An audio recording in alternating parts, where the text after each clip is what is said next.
apa kabar pada hari ini? Kita sebagai muslim tentu selalu berwudu setiap hari, apalagi akan melakukan sholat. Tapi berpikir tidak, apakah wudu kita sah atau belum? Untuk itu mari kita lihat tutorial berikut ini. Berwudu adalah menggunakan air untuk dibasuhkan kepada tubuh tertentu disertai niat.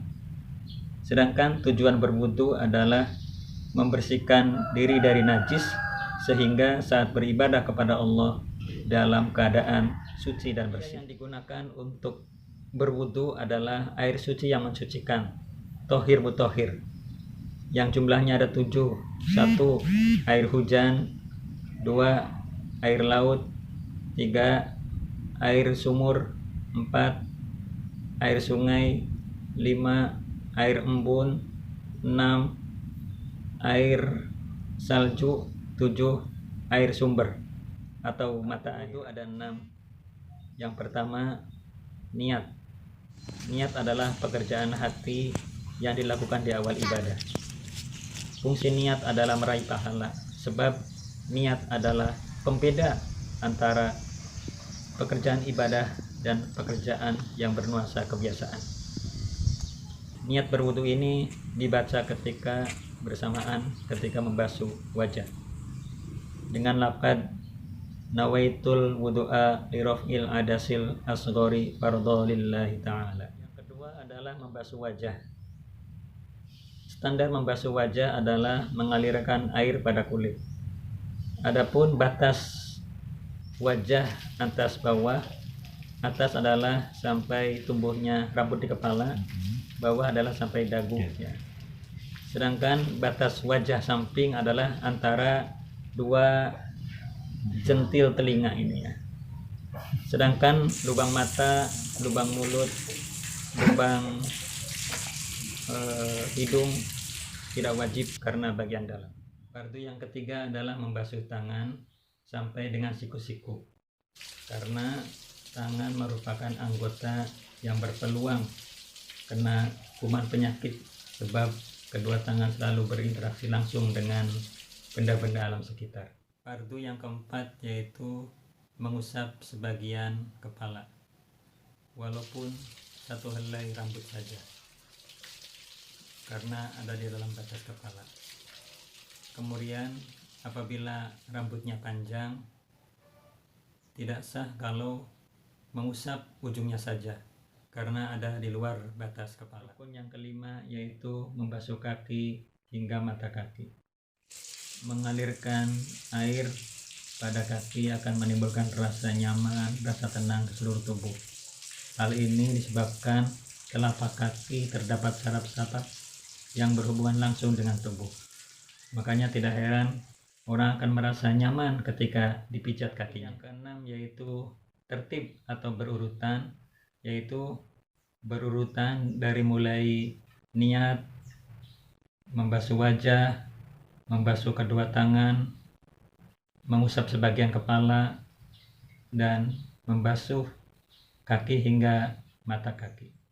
Sunnah-sunnah dalam berwudu banyak ya, 10 diantaranya yang terdapat dalam kitab Adul Qorib. Yang pertama yaitu mengucapkan basmalah ketika memulai berwudu.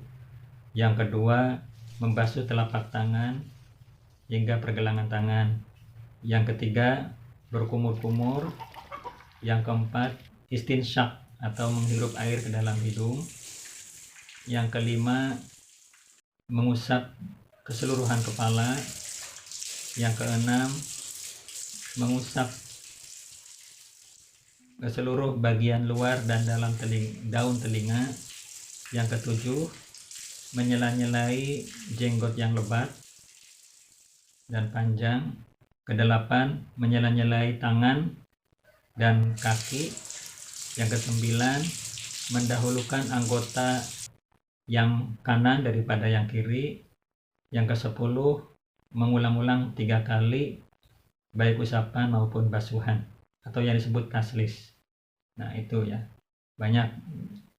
Dan diantaranya juga setelah berwudu adalah disunahkan berdoa. Asyhadu an la ilaha أشهد أن محمدا عبده ورسوله اللهم اجعلني من التوابين واجعلني من المتطهرين واجعلني من عبادك الصالحين. Hal-hal yang membatalkan wudhu ada 4. Yang pertama yaitu segala sesuatu yang keluar dari kubul dan dubur, baik sengaja maupun tidak sengaja, kecuali sperma. Yang kedua, hilangnya akal, seperti tidur, mabuk, gila, pingsan, epilepsi. Yang ketiga yaitu bersentuhan kulit antara laki-laki dan perempuan yang bukan mahram dan tanpa penghalang.